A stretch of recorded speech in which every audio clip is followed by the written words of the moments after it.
All right, welcome everyone to our virtual event, Global Conference Session Africa, Real Estate Market and Development Opportunities. This is a webinar and all attendees are muted and video feeds turned off. Attendees will only be able to see and hear each of our presenters and moderators throughout the webinar. If you do have any questions to ask our presenters, please make sure to submit these questions in the Q&A box. It's going to be located at the bottom of your video screen. Please do not put questions in the chat box if you can. The Q&A box is a little easier for us to keep track of those. And then we will be reserving 10 minutes after each presenter's presentation for a Q&A, but feel free to submit questions at any time throughout the presentations. Now to get things started, I'd like to introduce our event hosts for the webinar, 2020 Global Council Committee member Lynn Wentz from B Realty, and from the Chicago Association of Realtors, External Affairs Manager Chikiva Lee.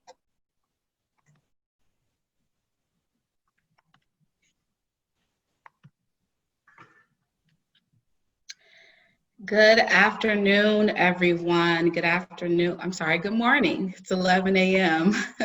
I want to welcome you all to the Chicago Association of Realtors Global Real Estate Council's Conference Virtual Edition. Today, we are focusing on Africa. You asked why Africa? Because why not Africa?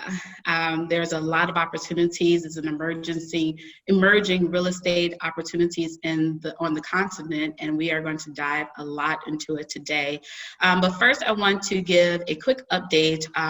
NAR released their International Residential Transactions Report, and I want to share some highlights with you all. You can read the full report online on NAR Global's website, but there are some interesting stats that came out of that. There is $74 billion volume of foreign buyer and residential purchases occurred last year. This is a 5% decrease down from 77.9 billion during last year. And this is mostly due to changing relations between the US and China.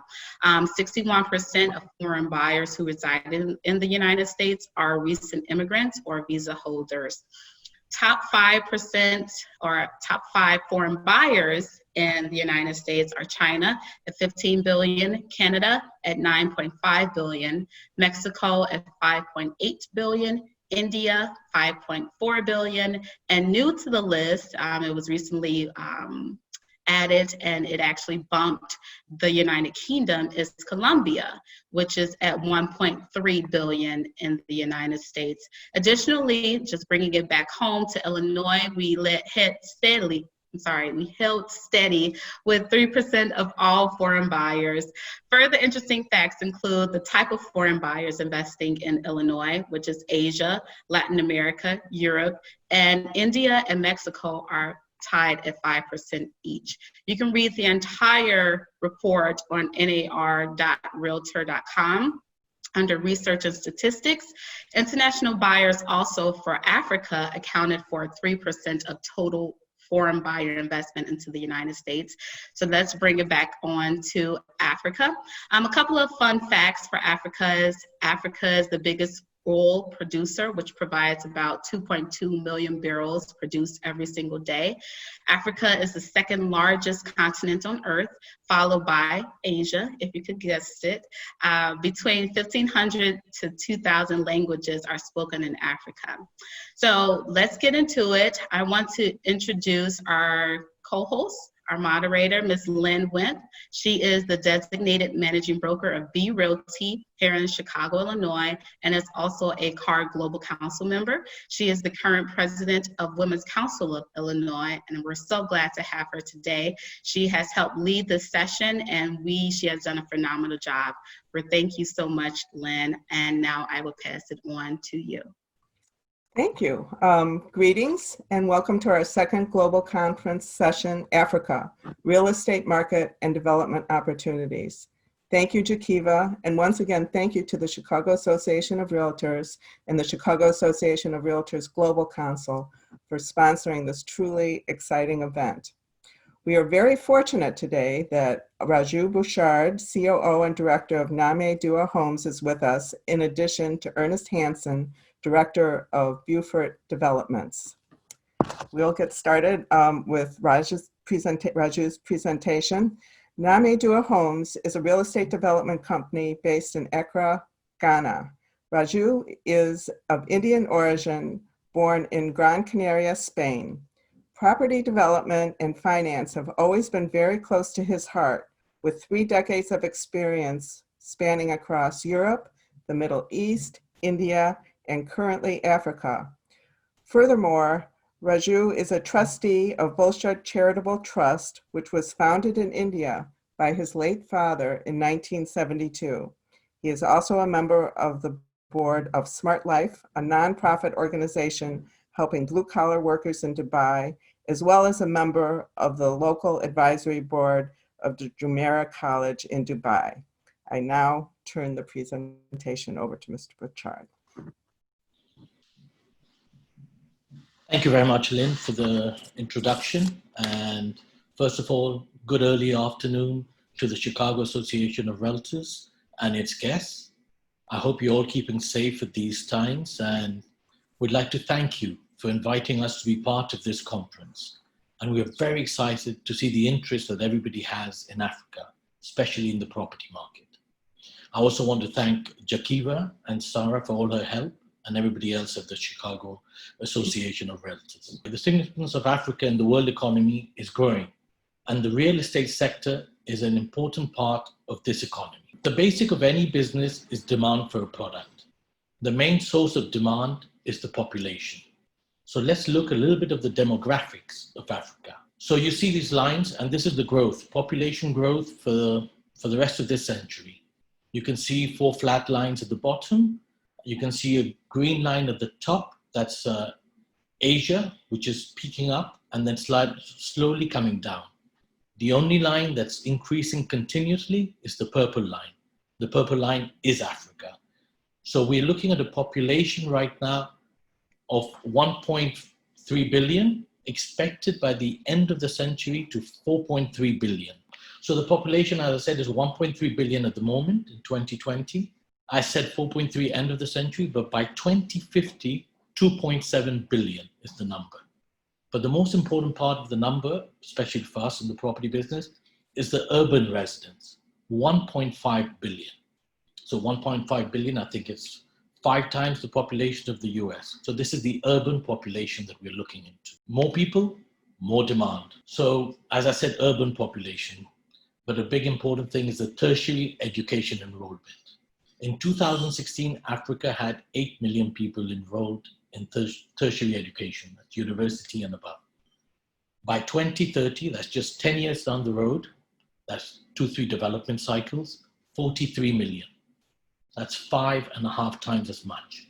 That's a big growth in educated population, leading into management roles, leading to higher income in the household, leading to higher purchase power for houses. Now, I'm just giving you a bit of the demographics of Africa. I'd like to talk a little bit about the economy.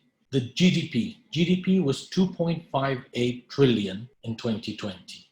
This, compared to the US with a purchase power parity, comes to 6.36 trillion. US dollars is the GDP. Now, if you look at the GDP growth, but the bars reflect Africa.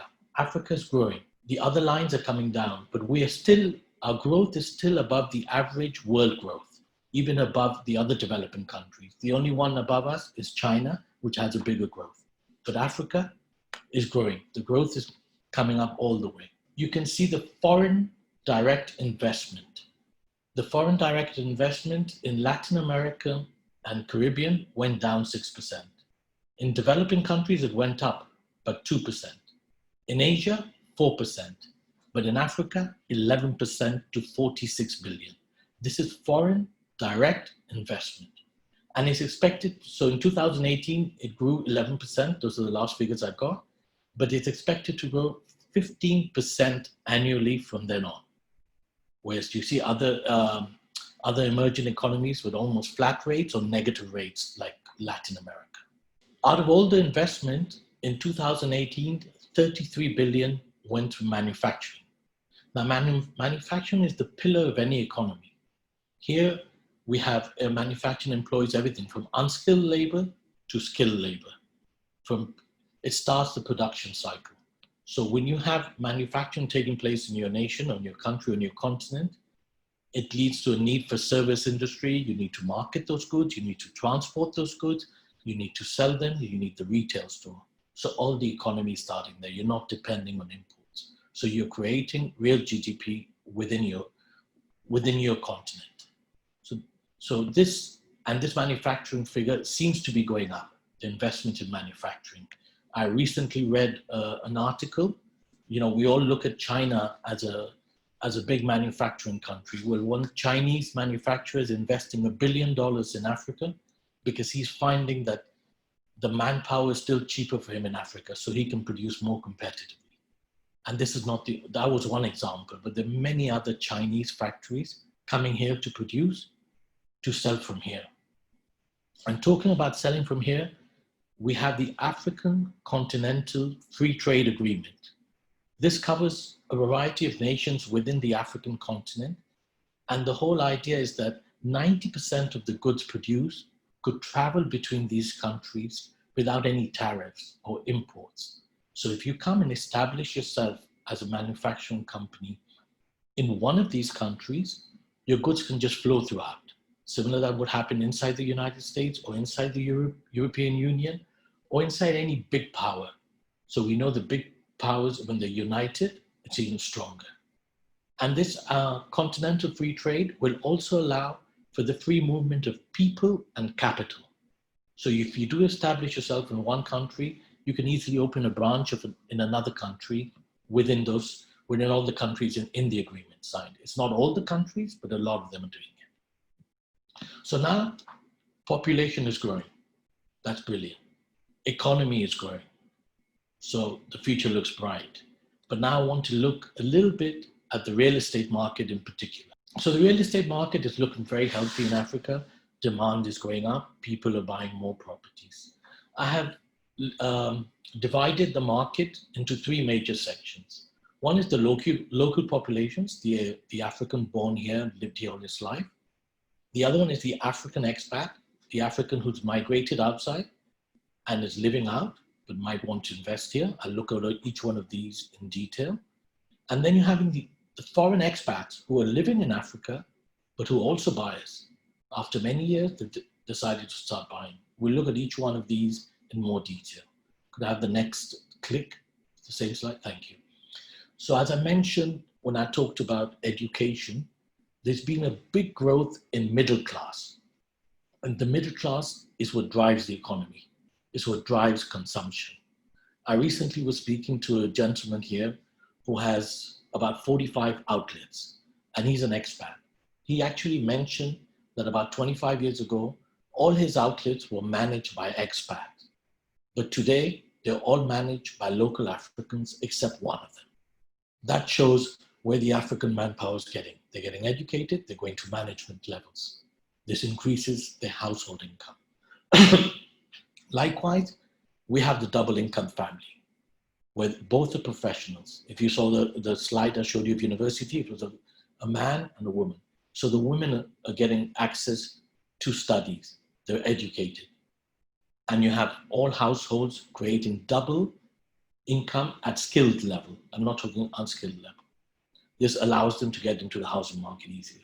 Here itself, I don't want to personalize with companies, but in Nyamidua, apart from the unskilled labor out on the site, at office and admin, more than 70% of our staff is female. So this is what's happening. They're educated, competent, just as much as all of us, which never existed in Africa. So the double income household is a great thing. And now I'm talking about the dormitory cities. As infrastructure has improved, communications has improved, light water facilities are improving, we get a lot of dormitory cities or dormitory neighborhoods around the capitals or around the major cities. So living in the city and the capital can be expensive, but if within a 30-minute commute, you can build these dormitory cities or dormitory communities, doesn't have to be another city, you're creating houses at much affordable rates, like it's everywhere else in the world. But it's not the shacks that you would imagine because they're outside the cities. These are good gated communities, giving good product available at a reasonable price. Okay, my next click, please. A big important market is the African expats living abroad. We know 2019 was classified as the year of return, celebrating 400 years of the first Africans migrating to the US of A. And a lot of people came back. People who wanted to come back to Africa, oh, I'll go next year, when it's the year of the return. And they came back. They were very pleased with what they saw. And a lot of people from that moment started investing. So the year of return did a lot for the economy, specifically where we are now in Ghana. And we had a lot of inquiries and deals closed because of that. So we had returning home. So they've made the money, they've saved money, and they realize now they can have a decent job or even create a business back home in Africa. And if they do, they will get more value for their dollar. So they're returning full time. Then we also have the expats living abroad who may be buying a house for the future. They say, we might want to retire back in our home country. So there's a lot of people buying those houses. A lot of them also say, no, we want to spend some time back at home. So let's buy a holiday home. Maybe when the winters are harsh, we can go and spend that time in our country and then come back to be with the rest of our family at other times. So there's the holiday home investment. Some of them are just helping out their relatives who don't have enough equity to buy a house, or maybe buying a house for their parents. And then there's the pure investment. The Africans living abroad can see that they get a better return for their money if they invest here. Rental return and capital appreciation. So we have all these African expats who are living abroad, and these are few of the reasons why they would invest here. If I can have a click on the next slide, please. Then we have the foreign expats who are living in Africa. Traditionally, they would come here with companies or to set up business, and they were living eternally on rental property. Political stability, not sure if this is their country, we're here for 1 year, or actually we're here for 2 years, we're here for 5 years, it's been 20 years, our children were born here, we're going to stay here for the rest of our life. Why should we carry on renting? Let's buy. So this is a big part of the market now. Foreign expats who basically feel at home in Africa, and they're buying instead of renting. Then there is the people in the West who've never lived in Africa, but have traveled on holiday, and they've seen it, and they like it, and they want to buy a holiday home to spend some time here. Then there's also the expats who live here, who also want a holiday home. There's a lot of good beaches, beautiful resorts, and they can buy a home and have good quality of housing. And the expats living here can see that if they take the money and maybe invest in another country, returns on rental could be 2 to 3%. In Ghana, we speak at above 8%. Plus we have incentives, tax incentives, which give us low tax rate for the individuals renting properties. So it makes it very easy to invest in property in Ghana and in Africa. Next slide, please. So the biggest boom to the housing market is the mortgages. It's a great product for the banks. So the banks are investing in this side of their business. Also, as you see the rise of the middle class, they cannot wait for all their career to make the money to buy a house. So they're accessing the mortgage market. Again, both of them, husband, wife, making good amount of money, can get a mortgage easily. We're seeing banks giving us quick replies. We can get a reply from a bank in a reasonable time, sometimes a week. They're approved fast and easily. We know the documentation. So once mortgages are easily available, it helps the housing market. Also, the equity required has gone down. It's still very high numbers compared to the West. You still require around 20% equity, but it's still easier for a lot of them. So many times if they don't have it, maybe they're going to family loans or something like that to put up their part of the equity towards the purchase of a home. The high interest rates. Yes, we know that interest rates are high in our local currency in most places in Africa. And I hope the interest rates go down. If not, We can have structured products. We know in Europe in the early 2000s, in Spain, I know as a developer there, the banks structured products against the Japanese yen. Japanese yen were having a 0% interest. So they could structure a mortgage at a much lower rate to the euro rate, and a lot of people took those mortgages. You're worried about the currency risk? Those were balanced out. They were hedged against them. So the currency risk was there, but it was capped. There was always a maximum you could lose in the risk of currency, and your rate of mortgage could be lower. So I'm hoping the banks here soon look at alternatives to give us lower interest rates and increase. Even the cons is the equity we required. I use it as a pro. That equity required is less, but as I said, it's still 20%. So 20% can still be high for a lot of people, and sometimes they have to go for family loans, as I mentioned before, in order to give that down payment, to show that equity, so the bank actually gives them the money. The bank actually wants to see that transfer of money done from their account before they give the mortgage. They want to see the commitment. But mortgages is the way future to boost the economy, the property real estate economy in Africa. And it's going in the right direction. There's no doubt of that. Next slide, please. One more click, I think. Yeah, foreign investors. I'm going to look at the real estate market as developers. So coming to Africa, I think one of the things I mentioned was the high interest rates. But if foreigners come into Africa and they can raise money in their home countries, either through their own banks, through private equity, through a group of investors, they can come into the market with a lower cost of capital. Click, please. So yes, so they can raise capital internationally at much lower interest rates. And this will lead them to much higher returns on their capital. The returns here, as it is, are higher than in the developed world. And if you add to that you have a low cost of capital, your returns can be quite significant. Next slide, please. I've just spoken briefly. I was talking more about the developers, coming to invest in Africa as a developer, is build properties to sell them.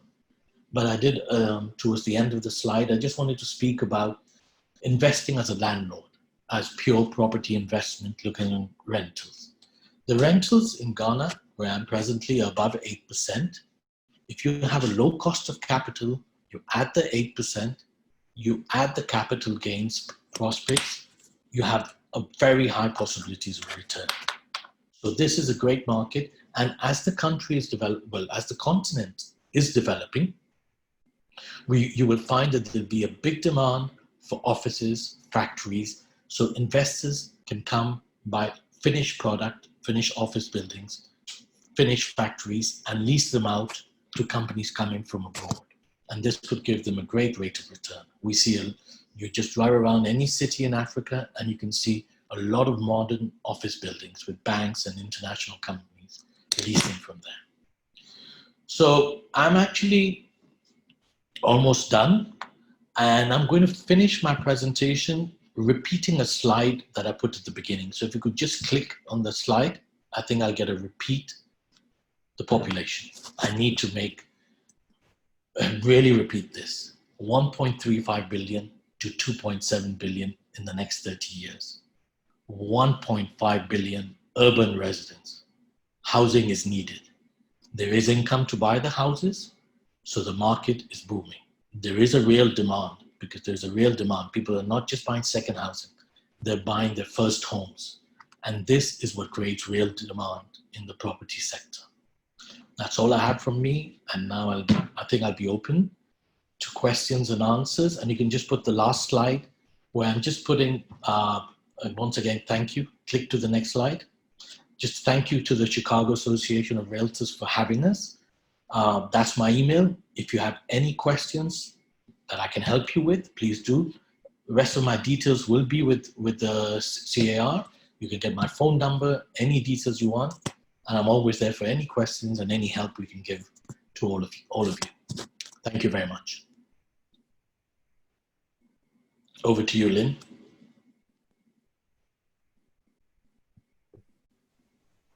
Thank you very much for that robust presentation. A lot of information and food for thought for us, but thank you so much. We do have one question I see. You mentioned the growth in economic activity in Africa approaching that of the US economy. Given the culture, ethnic and regulatory differences between the sub-Saharan Africa and the rest of the continent, how can an investor best select a place to begin? Also, in which countries are regulations on property ownership and tax the most advantageous for foreigners, and where are the greatest risks? Okay, the laws are different in each country. I'm going to give you a little bit about Africa, about Ghana, where I am now. It's property registration is getting very efficient, so security is there on your property. All our sales, the subleases are done through lawyers and registered, so there's no problem with that. As far as taxation, you can actually go to the GRA, the Ghana Revenue Authority webpage, and the taxes are very clear on what you need to pay. It's fully transparent. So that's where the economy is going, to a much more transparent and more clear economy. So all those doubts that foreigners, investors had and the fear can disappear with all this. So everything is transparent. It's on the internet, exactly what tax rate you have to pay for property rental. I was looking at the page yesterday, and all your registration is being totally digitalized.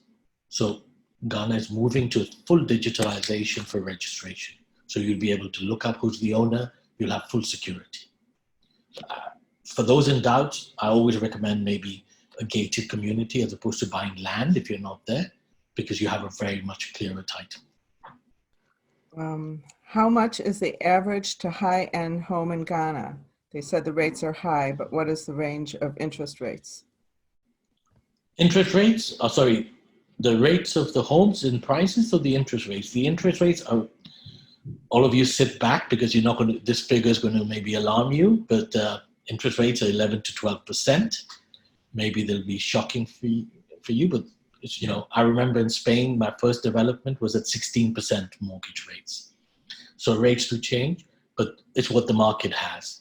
As far as pricing of housing, if you go to the center of Accra, you can be, $5,000-$10,000 a square meter.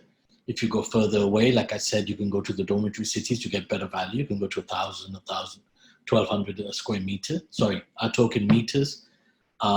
Divide by 10 for your square foot price. Thank you. Chikiva, you want to take the next one? Sure. I have a question, and personally, so you mentioned foreign expats, and I'm just curious as to if you could walk us through the process. So I'm a US citizen and I want to purchase in Africa, or our members, they have a client that would like to purchase in Africa. Can you walk us through what that process looks like on how to purchase land or purchase property in Africa? So first of all, I'd like to say I was a couple of minutes late. We were meant to connect at 10:45 and I connected at about 10:46. I was just sitting in the office next door with a gentleman from Washington, DC, who wanted to buy properties in our state. The process is simple. You send the money, you're just one person, you register, you get yourself a tax number, and you register the property in your name. I'm talking about not applying for a mortgage. Now, if you're applying for a mortgage as a non-resident or an expat, the amount of equity required would be higher than a resident and then a local. But the process is as simple as any. We've sold the majority of our present development to expats. So it's equal as a resident, just as simple. There's no complication. And then you own the property after you make that purchase. So you own the lease. You own the lease. So I don't know if you know the system in the UK also. A lot of the property is on lease. So basically you own it for the next 85, 100, whatever the lease is. You buy the lease on the land, so you're buying a property leasehold. There could be some freehold, but a lot is leasehold. Very similar to the British system. Perfect, thank you. We have a couple of more questions and then we'll close this out. Are there any restrictions on how many properties a foreigner can purchase or hold? The person who was just with us wanted to buy multiple properties. He was sitting with us. He wanted to buy the rest of the development we had. Oh, yay. So there's no limit. There's no limit to what you can buy. That's awesome. Okay, we've heard a lot about corruption in some of the governments of African nations, including the necessity of paying bribes, etc. How does an investor negotiate such difficulties in order to complete a successful investment purchase? And where is the problem worse and where is it at best? Or if you can share your First of all, when it comes to bribes and corruption, I believe it's a worldwide phenomenon. In some places, it's more transparent and more obvious, but in other places, more hidden under the lobby system in Spain, under different systems. But it's a world. But right now, our development, I don't know. Just the gentleman sitting with us. There's nothing under the table. We got a license. We paid for it. Paid for it to the town council. We're selling everything. All the payments are done through the bank. Registration is done officially.